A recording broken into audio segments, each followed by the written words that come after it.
Welcome to the brighter side of education, research, innovation, and resources.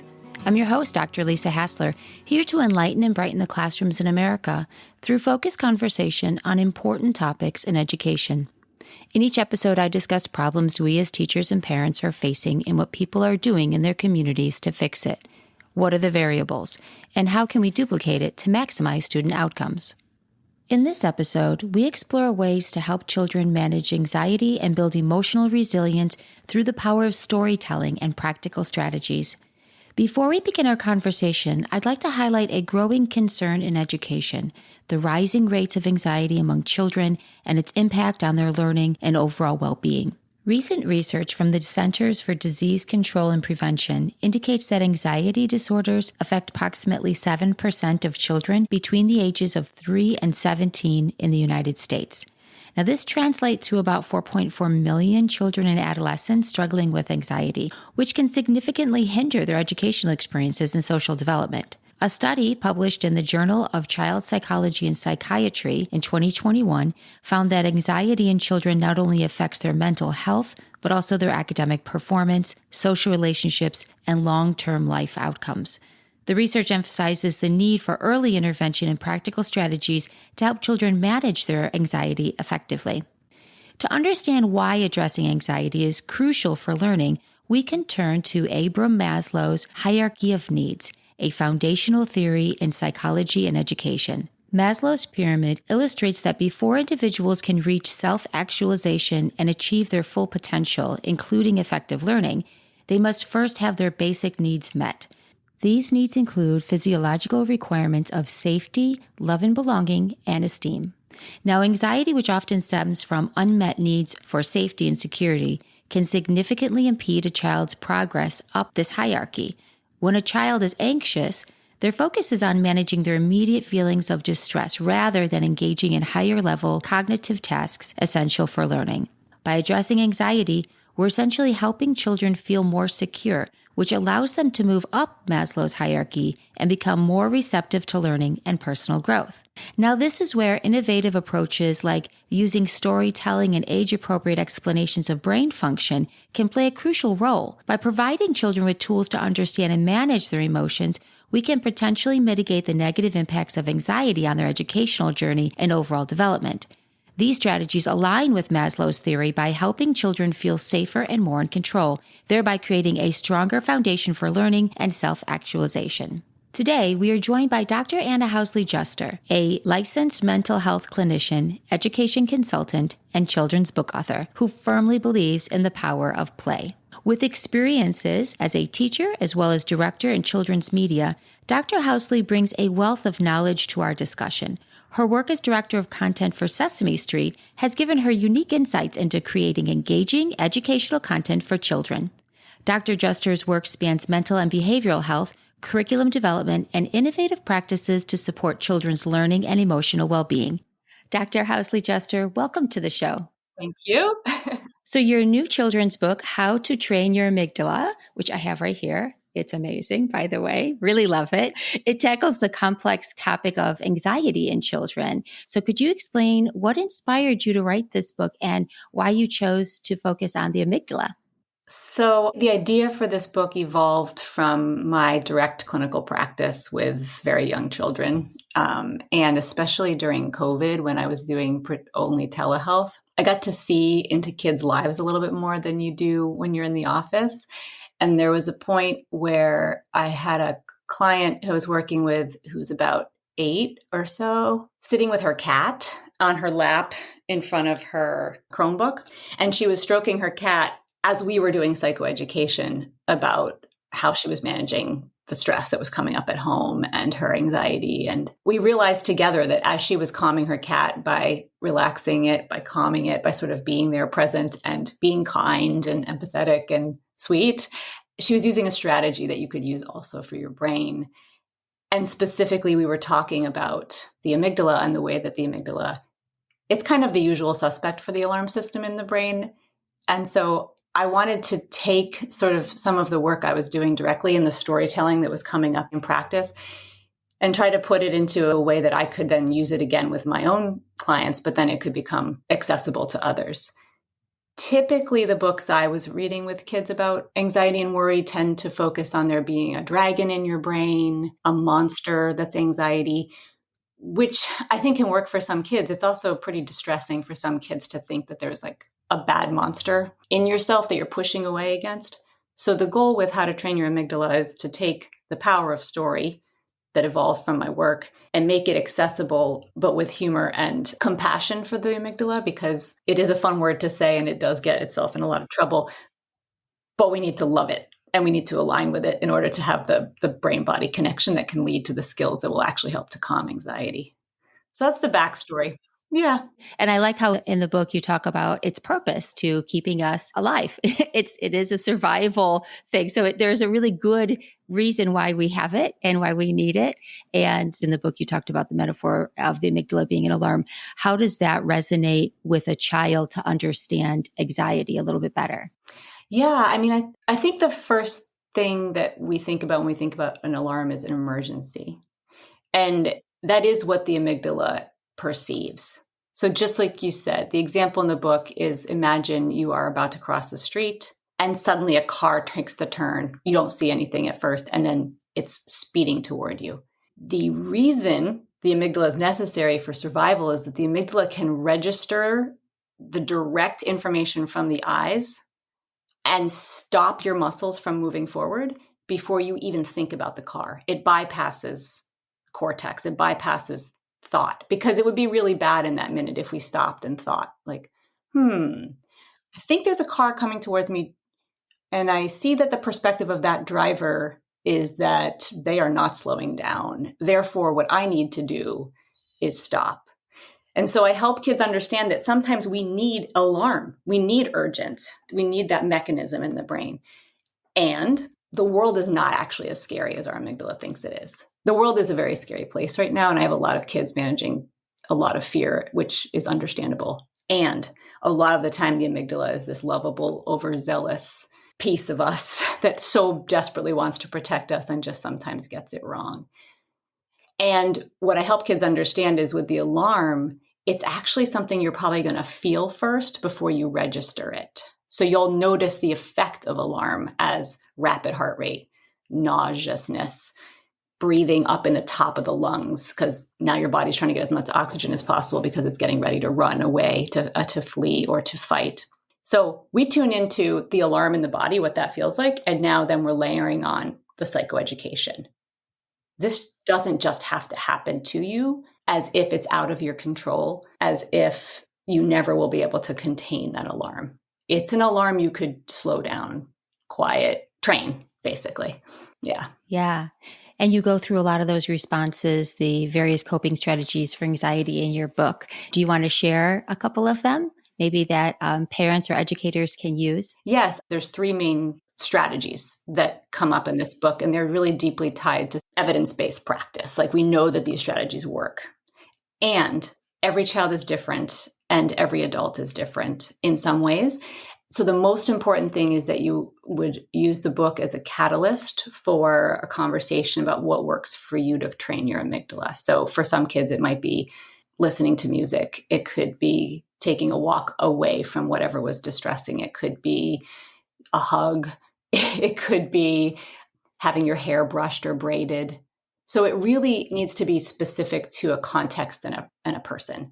That said, because I had the space of one book to talk about it, the strategies that the amygdala asks the reader to do in order to help the amygdala to be calm are controlled breathing, progressive muscle relaxation, and visual imagery. So controlled breathing means exactly what it sounds like.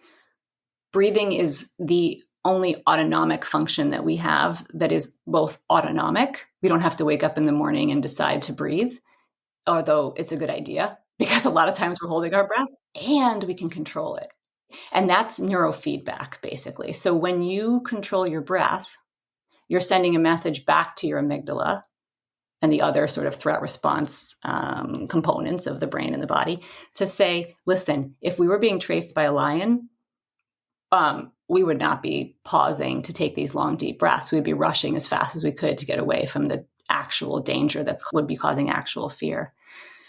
And in the content of the story, the amygdala teaches the reader elevator breath specifically. So you're down in like your diaphragmatic breathing to start. So you're breathing down into the lower part of your lungs. We can try it together. Yeah. Yeah. I was like, as I'm like straightening up and holding my hand there, like, you put your hand on your upper abdomen under your ribs and you're breathing into there first. And you imagine an elevator that's going up floors as you breathe. So you're breathing in like 1, 2, 3, 4, 5, 6. You could have 6 floors. And then your elevator is coming down and you're breathing 6, 5, 4, 3, 2, 1. The other visual is like waves coming in. So on that page, the amygdala is lying on a beach blanket. The illustrator, Cynthia Cliff, is fantastic. My editor, Cassie, is amazing at thinking about, well, how are we going to work with the art on this? And I think it really works because then the cat who shows up is laying on a towel and relaxing at the beach. And you're picturing as you're breathing, the waves are coming in, 2, 3, 4, out, 4, 3, 2, 1, if you want to count.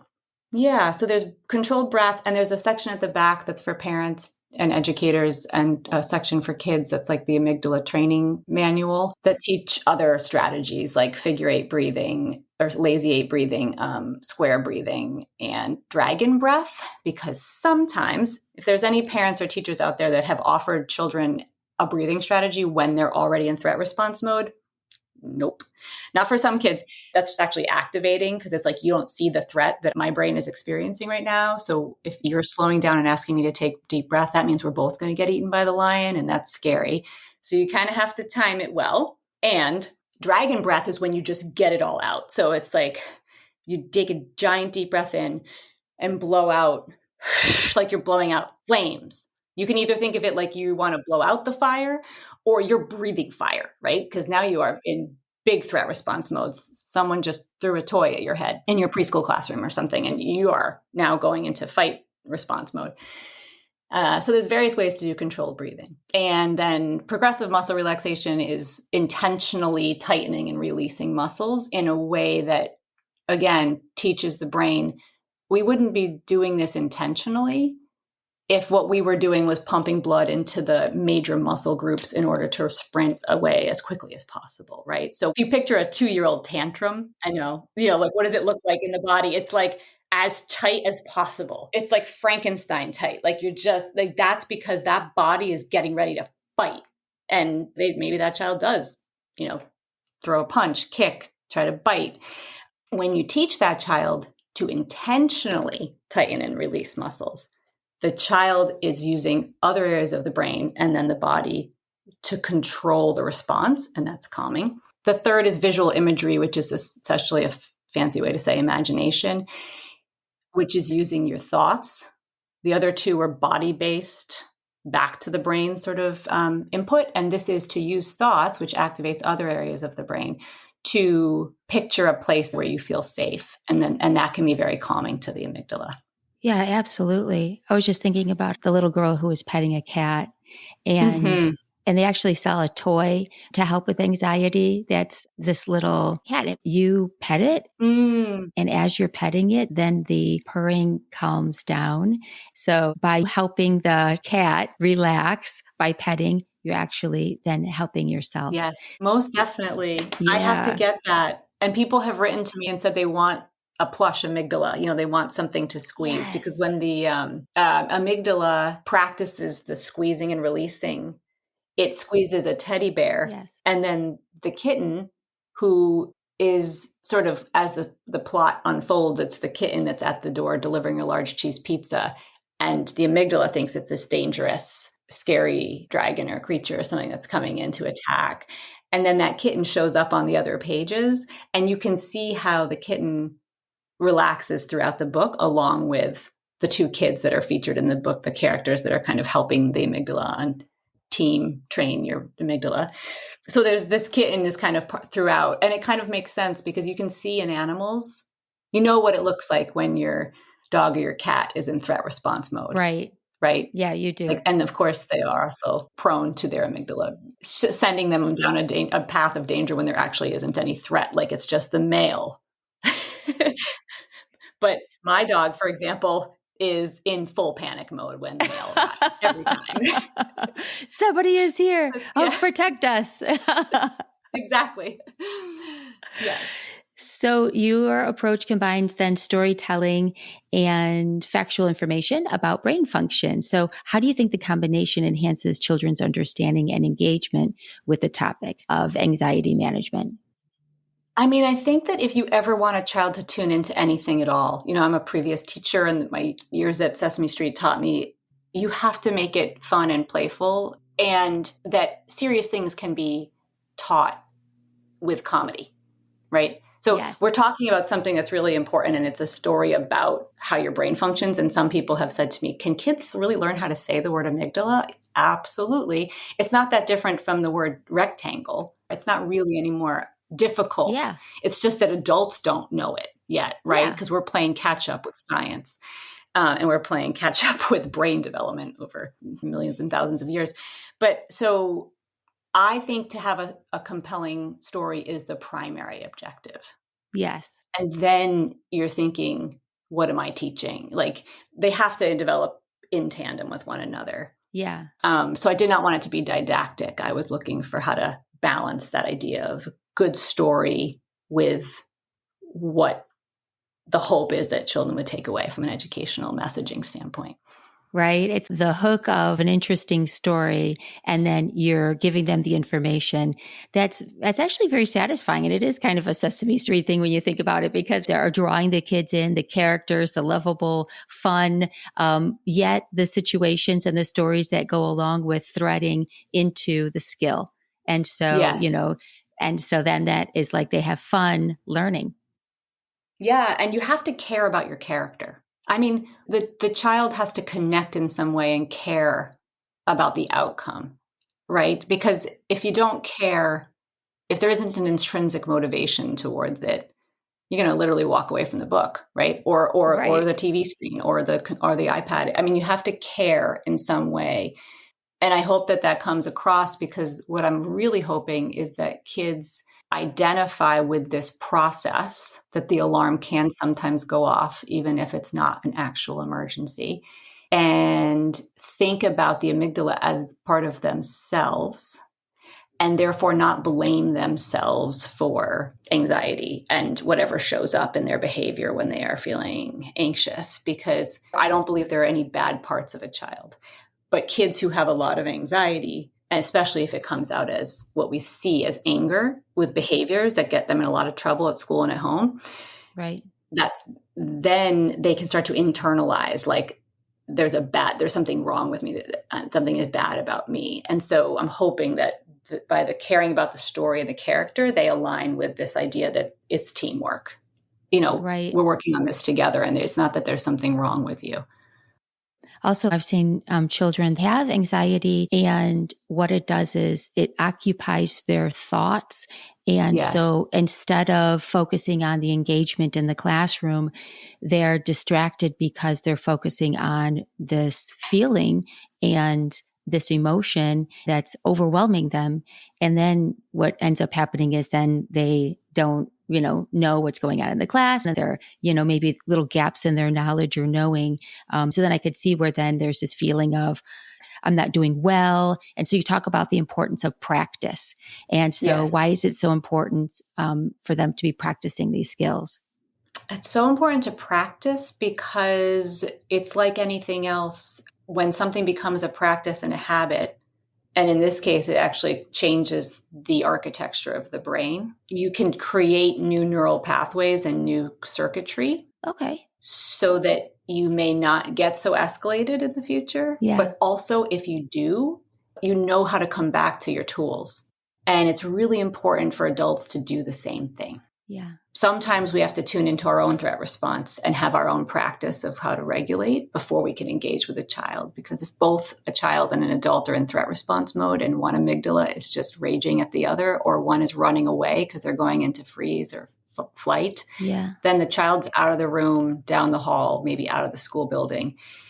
And an adult is just sitting with the fight response of like, this is threatening to me. I can't handle this behavior anymore. So if you've practiced over time, especially with co-regulation, where an adult and a child are practicing the strategies together, right, you're less likely to fall back on old habits and habits that maybe are not going to be in the best interest of yourself or of the people around you. You can't ask a child to take a deep breath in the middle of a threat response when the threat response is elevated mm-hmm. and expect that that's the first. If they've never practiced that before and you say, oh, just take a deep breath, it's probably not going to work. You have to have trust and you have to have practiced. And then you're more likely to have success with calming down the threat response in the moment. It reminds me of when you were talking about these pathways, I'm imagining, all right, you're in this scary house, it's dark. And then around you is tall grass and you're trying to get back to this safety zone, this like nice little patch of happiness, maybe your room or your home, but you don't know the path. So when you get in, it's like you're in the weeds and you don't know what direction to go to. And so the more I go back and forth, now I'm wearing this path and now I know my way back. I remember how to get out of this. I know exactly where to go. I'll be okay. Yes. And the natural consequence of that is that you feel better when you take that path, right? Yeah. Like it doesn't feel good to go into threat response mode. No parent feels great after yelling and screaming at a child. And so when you go and take that pathway through the dark, it's like muscle memory, but it's also your brain creating a new pathway. Our brains like to create easy pathways because we need that to survive too. So what you need to do is make this the easier pathway. And over time, it feels better in the body. We have the emotions that are attached to that pathway are better for us, right? In the long run with relationships and reducing the stress that might come up in ourselves if we're always taking the pathway that's the threat response fear pathway. And then you feel better and then you're more likely to take that pathway again. That's a great visual. I think that could be helpful in explaining it to a child. I think that's a really good idea. Yeah. Awesome. The book is meant to be both a story and a teaching tool. So how do you envision parents and educators using it to start to open up conversations about anxiety in their homes or in their classrooms? So my hope is that this book is not just a book for kids who have already been identified as being anxious, because the reality is this is a system that's present in all of us all the time.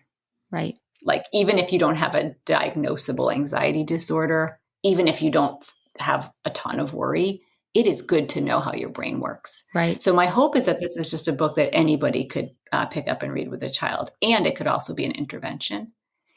My other hope is that it's just read as a storybook. So it's not like, hey, you need this book because I saw how you were behaving the other day. I mean, that might happen. Yeah. Ideally, we're going to enjoy this book together like we would enjoy any picture book. And what's just embedded are some strategies you're going to do, not because you're trying to manage your own anxiety, but because you're trying to help this amygdala character manage its anxiety. And then you're doing the strategies anyway. Yeah. And then you're doing the practice we just talked about. And over time, you're creating that pathway that you were just talking about. So my hope is it just starts as like, let's share a story together. I have clients that then go on to read it by themselves. 6, 7, 8-year-olds, if they're reading, it's written for the 4 to 8-year-old age group, and the 4-year-olds are likely going to be reading it with someone, 5. It depends on their reading level. But I have a client I work with who reads it to her stuffed animals in her bedroom. And it's like she's now teaching the stuffed animals about how to manage their amygdala in their own brains. And so Wow. I think it can take off in a lot of different ways. And again, it's meant to be a conversation starter. Yeah. And I think it also shows some empathy from the adult in that child's life to say, I understand that these things that you may experience are natural and that they're okay, and let's understand it. Any child can feel anxious at any time for various reasons. And so having more tools to be able to help them at any point is always a wonderful thing. So I could see where it'd be beneficial for the entire class. Even let's say like, I taught second and first grade, and you go through the body. So when you're talking about your heart and the nervous system, you could also talk about, the amygdala when you're talking about the brain. And I could see where that could even fit in. And then the children would be able to identify with that instead of something that's maybe a little bit more abstract, where they can't touch it. This is a great character and it goes along with that storyline, but it also is talking about themselves. And in that way, they could identify with, oh, this is something that I do feel. And this is why I feel this way. And maybe this could help me. So I could see where that would even be good in a science to be able to hook them into how do they identify with this physiological part of themselves. That's absolutely right. I often wondered, why do we stop teaching kids about their body function from the collarbone up? I mean, young kids know that they have a heart. They know it beats. They know it pumps blood around their body. They know they have bones. They know they have lungs. They have that their stomach is where their food goes. They know they need to eat nutritious food. I mean, we hope that they're learning that they need to eat and sleep and take care of their body. It's all good. And why are we not teaching kids about brain function? And what I realized, which makes sense, is that neuroscientists have only been catching up with brain function for the past 3 decades or so. The advent of the fMRI in the mid-1990s let scientists see the function of the brain, right? Not just the structure, but the function. So the reason that kids don't have the language yet is because the everyday adult doesn't have the language yet. So how would the kids have the language? 100% agree with you that if we can move towards a time, I envision a time when kids can talk about their brains at very young ages from a functional standpoint and learn these skills before behavior patterns get set in that similar pathway you talked about, where they automatically go towards fighting or running away. They can understand the function, have the language to attach to it, and therefore communicate about it with an adult who might also have that knowledge. And it's important that it's equitable, because a lot of this language gets kept, right, for the people who already have resources. So my strong hope is that kids could equitably have access to this type of language and ways to explain their behaviors and understand, like you said, their behaviors, so that they develop a practice in life of not reacting to how they're already behaving and feeling, but actually recognizing that a certain amount of that is in their control. I hope that's the conversation that's happening in circle times all over the country or the world, right? I hope that we're helping these kids understand what's happening earlier. I wish I knew that when I was 10, 14, et cetera, or younger. Looking ahead, what impact do you hope the book will have on children's mental health education? And how do you see it contributing to anxiety management in educational settings?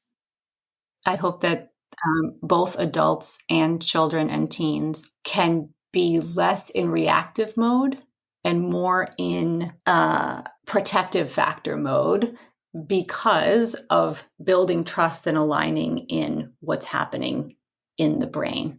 When we connect brain and body, we really set kids up on a path for greater success. And the feedback I've gotten about the book are things like, I bought it for my child or my student or my grandchild, but then I read it and things made sense to me and I didn't know. Right? Like I didn't understand that that was what was happening in me. So you're not only educating the child. Exactly. Yeah. You're educating the adults as well. Together. And that in that shared understanding, there's trust that's built. And we know that, trust between a child and an adult is a protective factor for life. So it sets up also the parent and the child for a little bit of bonding, because they're understanding each other's emotions and why it's happening a little bit better, maybe. So then if the child is witnessing the parent maybe even be upset, maybe they're going to understand with a little more empathy as well. Yeah. There's language attached to it then, right? I've had kids say to an adult, my amygdala is doing push-ups. It's really energized. My amygdala is, and then the parent says, you're what? Wow. And then, right? And then there's a conversation. And then a child has also come to me and said, my parents' amygdala was really in threat response mode. Yeah. So they're attaching that understanding, that language to it and using the vocabulary to try to explain. Yeah. Giving children that vocabulary and that language is empowering to them. Yes. Because they understand it. That's right. And so much about the fear response and anxiety overall is about control. It gives you agency, a sense of control that you might not have had before. And so absolutely, I think that broadly helps to reduce the threat response over time. Yeah. Wonderful. Well, thank you so much, Anna, for sharing your insights and expertise with us today. It's been an enlightening conversation. What's the best way for someone to connect with you or learn more about your work? So people can go to annahousley-juster.com, where there is a way to email me if you'd like to reach out. I'd love to hear from you. The book is available at independent bookstores in various areas and also on Amazon or from the publisher Teacher Created Materials. So I hope that if you check it out, that you like it, and I hope it's helpful. Yeah, and I'll put all that information in the show notes as well. Great. Thank you so much. As educators and parents, we each have a role to play in supporting children's emotional well-being. I hope today's discussion has inspired you to explore new ways of helping children understand and manage their anxiety. Whether it's through storytelling, open conversations, or practicing coping strategies together, every action counts in building our children's emotional resilience and creating a solid foundation for their learning and growth. If you have a story about what's working in your schools that you'd like to share, you can email me at lisa@drlisarhassler.com or visit my website at www.drlisarhassler.com and send me a message. If you like this podcast, subscribe and tell a friend. The more people that know, the bigger impact it will have. And if you find value to the content in this podcast, consider becoming a supporter by clicking on the supporter link in the show notes. It is the mission of this podcast to shine light on the good in education so that it spreads, affecting positive change. So let's keep working together to find solutions that focus on our children's success.